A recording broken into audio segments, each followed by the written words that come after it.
Moi, je m'appelle Sébastien Moreau, donc je suis développeur full stack web et mobile depuis maintenant un peu plus de 5 ans. Donc ça fait pas très longtemps. J'ai fait une reconversion moi aussi il y a quelques années et puis bah, maintenant voilà. Donc je travaille pour une compagnie qui s'appelle OCDA. Donc on est présent à Montréal et à Nantes depuis l'année dernière. L'aventure a commencé en 2011, donc ça fait bientôt 8 ans qu'on est là, qu'on est à Montréal en tout cas. On fait du web, du mobile. On s'intéresse aussi à l'IoT, on a quelques projets là-dessus et on a pas mal de projets qui démarrent aussi en blockchain. Il y a pas mal de hype en tout cas là-dessus, à voir après ce que ça donne. Et puis on embauche aussi, donc si jamais vous êtes intéressé, on peut se parler à la fin du meet-up autour d'une bière. Donc avant de commencer de parler de React Native Windows, est-ce qu'il y en a parmi vous qui ont déjà travaillé sur React Native? Il y a quelques-uns qui connaissent déjà un peu. Ok, donc je vais refaire un petit historique. Donc React Native, c'est un projet qui a été démarré, enfin qui a été du moins commencé, qui a vu ses origines en été 2013, lors d'un hackathon interne à Facebook. Il a été ensuite revu lors d'une conférence donc en janvier 2015. Là, c'était la première preview. Ensuite, GitHub a permis, disons qu'il a été diffusé sur GitHub en mars 2015, pardon. Et en septembre 2016, donc ça fait maintenant 3 ans, c'était déjà le 14e repo le plus populaire. Et maintenant, donc en mai 2019, il y a plus de 77 000 étoiles sur GitHub. Donc c'est quand même un gros projet. Donc qu'est-ce que c'est React Native? Eh bien c'est un framework basé sur React, React qui est, comme vous savez, créé par Facebook, qui permet de construire des applications natives donc en JavaScript. Tout ça à l'aide d'un bridge qu'on verra après. Et donc l'intérêt, c'est qu'il n'y a pas besoin de coder en langage natif, donc pas besoin de faire de l'Objective-C ou du Java par exemple. Voilà. Après, si vous voulez faire des trucs un peu plus custom, là, ça peut être nécessaire. L'intérêt aussi, c'est que c'est extensible. Vous pouvez faire vos propres composants. Il y a d'ailleurs plein de librairies en ligne sur GitHub qui fournissent des composants natifs que vous pouvez implémenter dans votre projet. Et le projet est justement soutenu par énormément de développeurs et c'est justement ce qui fait sa puissance aujourd'hui. Alors, comment ça marche? Là, on voit pas trop. Je ne sais pas si je vais pouvoir. Non, je ne peux pas trop zoomer. Alors, en gros, pour la faire simple, donc on a notre code JavaScript à gauche, on a React Native ensuite, et React Native va se brancher à chaque compilateur en fait des plateformes. Donc le code est compilé dans le langage en fait de chacune des plateformes qu'on veut, sur lesquelles on veut déployer. Donc Android, iOS, maintenant il y a aussi Windows donc, et puis macOS. En zoomant un peu plus, donc comment ça fonctionne? Donc on a le thread JavaScript d'un côté, on a les threads natifs de l'autre, et au milieu de ça on a un bridge. Et le bridge en fait ça va faire la communication entre les deux. Donc le JS thread ça peut être soit si on est en mode debug, Chrome tout simplement, le moteur de Chrome, ou alors si on est sur le device, ça va être le moteur JavaScript en fait qui va être sur le mobile. Alors, qu'en est-il de React Native avec Windows?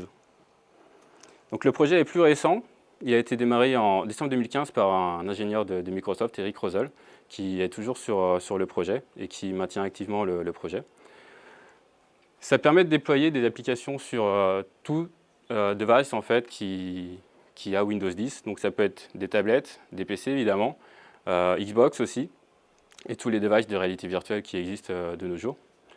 Ça supporte aussi Windows 7, donc avec WPF. Moi, j'en parlerai un peu après, c'est un peu plus shady.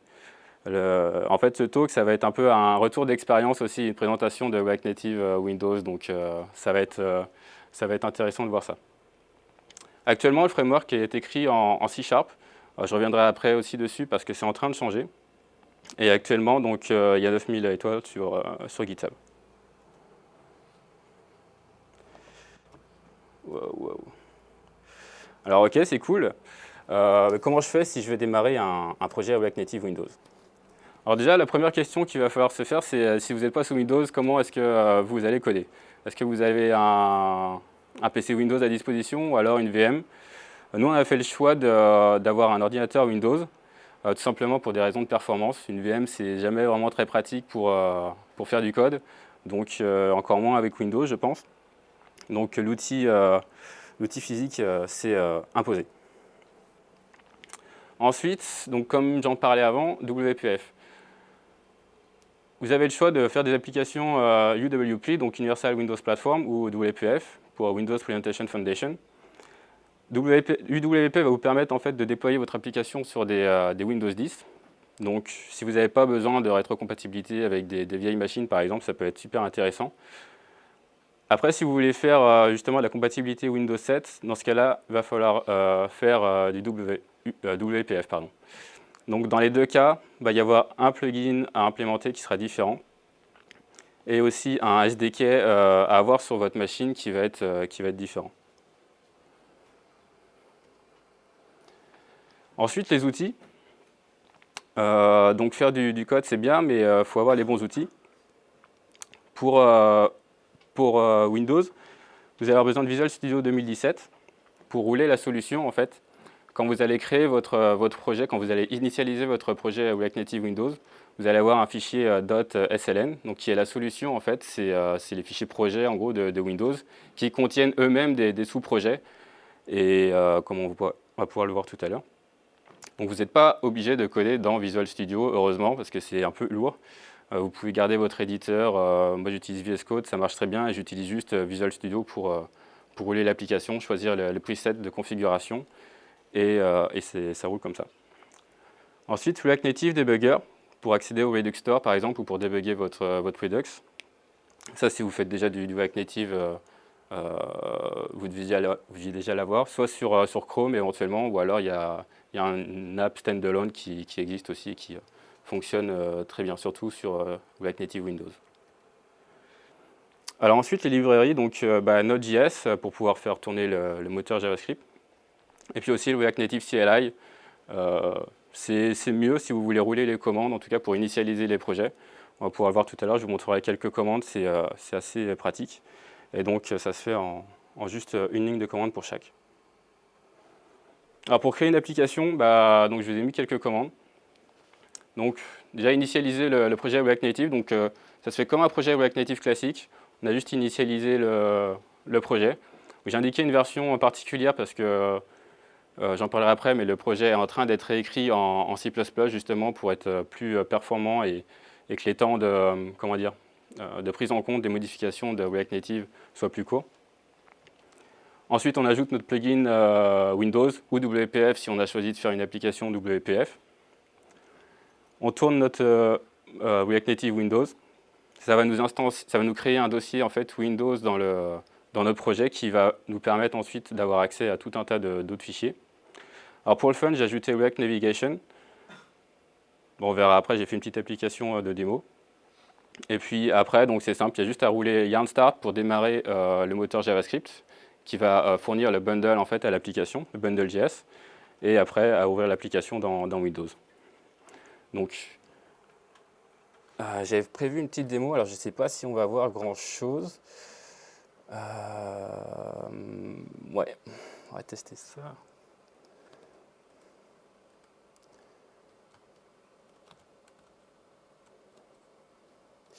Donc là, voilà, c'est Visual Studio. Pour ceux qui ne connaissent pas, ça se présente comme ça. Donc là, j'ai mon code en général.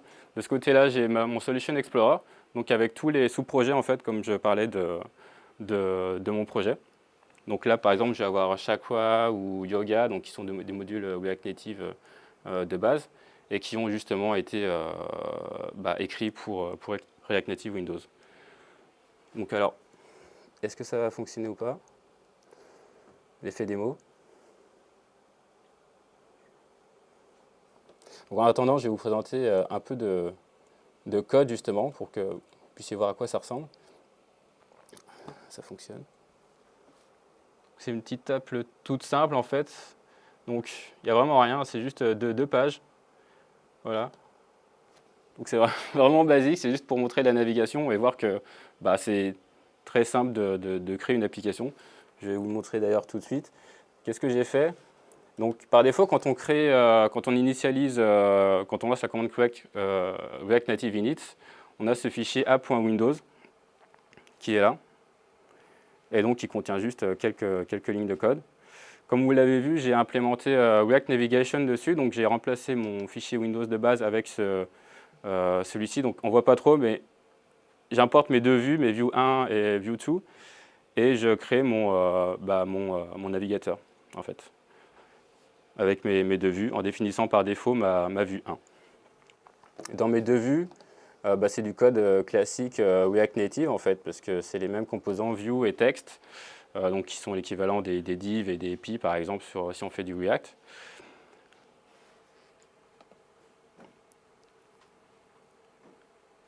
Et donc la navigation se fait simplement en bindant une fonction de this.pops.navigation.navigate. Alors, j'ai utilisé navigate et pas des push et des go back, par exemple, parce que on ne peut pas faire des stacks de vues sur Windows. Donc ça, c'est le truc qu'on remarque dès le début. Donc voilà, il y a toujours une seule vue dans le stack, et donc il faut juste navigate après entre les vues. Donc voilà, je peux fermer ça. Alors, pour créer l'application, comme je l'ai dit, il y a juste une commande à lancer. Si vous avez déjà fait du React Native, vous connaissez sûrement Expo. Alors, il n'y a pas de version pour Windows, malheureusement. Donc, si vous avez déjà initialisé votre projet avec Expo, il faudra juste le débrancher et puis inclure toutes les librairies dont vous avez besoin sur votre projet. Alors, quand on fait du React Native, souvent on doit faire soit un peu d'écrire d'Objective-C ou de Java pour faire des modules un peu plus custom. Est-ce que vous allez avoir à écrire du C# ici? Eh bien, malheureusement, la réponse, c'est que ça risque d'être probable. Pour toutes ces bonnes raisons invoquées ici. Déjà, le Windows Management, si vous voulez faire des pop-up dans votre application, vous n'allez pas avoir le choix que de la créer en C#, donc dans un module spécifique à votre appli. Si vous avez des requirements comme utiliser un proxy, c'est pareil. Si vous voulez récupérer les paramètres de votre proxy ou alors faire passer votre requête HTTP à travers le proxy, il faudra le faire aussi en vous-même. Il n'y a pas de module encore pour ça. Pour gérer l'application dans le system tray, c'est pareil, tout ça se fait en C#. Si vous voulez définir des notifications, faire des events sur les notifications, pareil. Et puis plein d'autres actions si vous voulez aussi définir des actions à des heures spécifiques ou alors faire de l'auto-update. Par exemple, si vous voulez aller vérifier les mises à jour de votre application en ligne, parce que comme j'expliquerai après, code push est disponible. En UWP, a priori, ça marche assez bien. Pour notre projet en WPF, on a eu quelques galères à mettre ça en place et donc on a dû trouver un système de mise à jour automatique, donc aller récupérer sur un serveur la dernière version et puis télécharger la nouvelle version, tout ça en silent install. Donc c'était un peu tricky, mais au final, ça s'est fait. Alors, ok, vous avez fait votre application, vous avez vos vues, super. Maintenant, qu'est-ce que je fais? C'est pas terminé. Déjà, vous allez avoir besoin de build votre JS. Donc ça se fait en une ligne de commande, c'est assez simple, c'est fourni sur la documentation du repo React Native Windows, vous pouvez aller voir, c'est assez bien documenté. Ensuite, il va falloir build votre app, donc comme si vous faisiez un APK par exemple. Ça c'est pareil, ça se fait assez facilement avec Visual Studio. Vous avez déjà en fait 4 configurations, 2 pour le debug et 2 pour le release qui sont fournies. Et vous pouvez justement choisir celle que vous voulez. Je n'ai pas trop montré tout à l'heure, mais vous pouvez aussi choisir votre environnement de target, en fait, si vous voulez du x64, x86 ou ARM, par exemple. Tout ça, c'est quelque chose que vous pouvez sélectionner dans Visual Studio. Alors, code push. Est-ce que vous allez avoir besoin de mettre votre app sur un store? C'est déjà une question qu'il faut se poser. Est-ce que c'est une app qui va être publique? Est-ce que c'est une app pour vous, des amis ou votre entreprise? Je pense que si c'est pour votre entreprise, vous n'avez pas forcément besoin de la publier sur un store. Donc, il y a d'autres alternatives qui existent. Au début, on était parti sur Visual Studio Installer Project. Alors, je ne connais pas du tout Windows à la base. C'était vraiment une immersion complète pour moi là-dedans. C'est le premier truc que j'ai trouvé, j'ai essayé ça. Ça avait l'air cool, ça marchait, mais on se rend compte que c'est assez limité, surtout si on a des besoins spécifiques.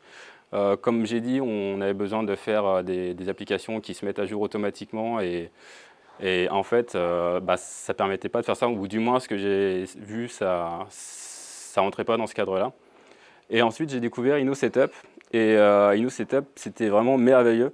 Si vous ne connaissez pas, c'est juste un exécutable en fait, à télécharger et qui vous permet, avec un script, de réaliser un installeur en fait, de votre application. Et vous pouvez configurer tout ce que vous voulez dedans.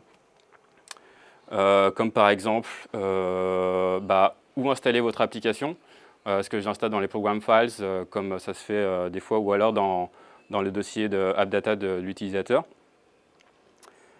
Définir les permissions aussi, parce que vous allez voir que si vous avez des entreprises avec des pare-feux ou des antivirus assez importants, des fois votre application, vous ne pouvez pas l'installer où vous voulez. Et les permissions, par défaut, les applications vont demander les droits admin. Alors si vous avez un utilisateur qui n'a pas les droits admin, là vous allez être squeezé, votre application ne va pas s'installer. Pareil pour définir les icônes de l'application, donc pour le desktop ou pour le system tray, tout ça c'est paramétrable dans le script InnoSetup. Et comme je le disais, pour faire du silent install ou alors nettoyer les dossiers dans lesquels vous avez installé l'application, c'est paramétrable aussi. C'est un peu plus complexe, mais ça se trouve. Alors, je ne sais pas si je peux vous montrer un exemple de script. Je n'ai pas l'application d'ouverte là, malheureusement. Mais je compléterai de toute façon cette présentation. Elle sera en ligne, donc vous pourrez la consulter et il y aura des liens vers des projets en ligne. Alors, les problèmes que l'on a rencontrés. Donc, j'en ai déjà évoqué quelques-uns. Il y en a encore d'autres, malheureusement. Donc, code push, déjà, comme je l'indiquais, la documentation pour WPF est vraiment assez mauvaise. Donc, malheureusement, on a dû s'en passer. Je n'ai pas trop creusé. Si jamais il y a des gens qui ont essayé ça et qui ont des solutions qui fonctionnent, ça m'intéresse de parler avec eux après le talk. Donc, la détection par les antivirus aussi. Comme je disais, l'auto-update, ça a été problématique parce que de télécharger un .zip, par exemple, l'antivirus, il n'aime pas trop. Et donc, il lance une alerte et puis il met votre fichier téléchargé ailleurs. Et du coup, vous n'avez plus de mise à jour automatique. Donc ça, c'est assez embêtant. Alors au final, comment c'était ce projet? On est content quand ça se termine parce qu'avec toutes les galères qu'on a traversées, on est bien heureux d'arriver à la fin. Alors après, il y a quand même des pour et des contre, parce que c'est vrai qu'il y a pas mal de galères, comme j'évoquais, mais il y a quand même aussi des trucs positifs. Si vous n'avez jamais fait d'application Windows, c'est super simple au final de faire des applications. Voilà, créer des vues, si vous n'avez pas je sais pas, de proxy à gérer ou d'antivirus par exemple, il n'y a pas de problème. Surtout si vous faites de l'UWP. Si vous n'avez pas de compatibilité Windows 7, c'est parfait. Mutualiser le code aussi, parce que comme vous avez vu, les composants de base sont assez proches de ceux de React Native. C'est des views, c'est des textes, donc tout ça, c'est ce qu'on a déjà en React Native. Donc si vous voulez convertir une application mobile en desktop, c'est assez pratique. Les problèmes aussi, donc les composants compatibles, pour l'instant, il n'y en a pas des masses. Le projet sur GitHub tient à jour une liste des composants et justement leur compatibilité sur Windows à jour, donc savoir s'ils sont prêts ou s'ils ne sont pas disponibles. Donc c'est assez pratique, j'ai mis les liens aussi dans les ressources. Et puis aussi, l'inconvénient, c'est que ce n'est pas une V1, mais React Native ne l'est pas non plus. Et il y a déjà plein d'applications qui l'utilisent, donc je ne sais pas si c'est un pour ou un contre, je l'ai mis dans les contre, mais c'est à peser. Alors c'est pas fini, il y a eu quelques problèmes, mais les bonnes nouvelles, c'est que React Native Windows est en train d'être réécrit en C++, comme je le disais au début. Et c'est un gros projet de l'équipe qui tient le repo. Donc je pense que ça peut être intéressant de suivre l'évolution du projet et voir ce que ça donne d'ici quelques mois. Là pour l'instant, ils ont déjà une version stable avec la version 0.58 de React Native. Donc vous pouvez déjà la tester et voir ce que ça donne. Et sinon, j'ai aussi trouvé une autre option il y a quelques temps, Potent Native. Je ne sais pas si des gens ici ont déjà testé et si vous avez des retours là-dessus. mais ça semble être une bonne alternative à Electron. En tout cas, c'est ce qu'ils mettent pas mal en avant sur leur page web, donc à voir ce que ça vaut. Et ça a l'air assez semblable à React Native Windows dans le code. En tout cas, c'est du React, donc c'est déjà ça. Voilà, c'est tout pour moi. Donc vous pouvez nous suivre sur les réseaux sociaux, Instagram, Twitter, OCDA. Donc si vous voulez éventuellement récupérer cette présentation, elle sera disponible. Je mettrai des copies d'écran ou du code un peu pour que ce soit un peu plus lisible. Et puis voilà. Merci à vous. Est-ce que vous avez des...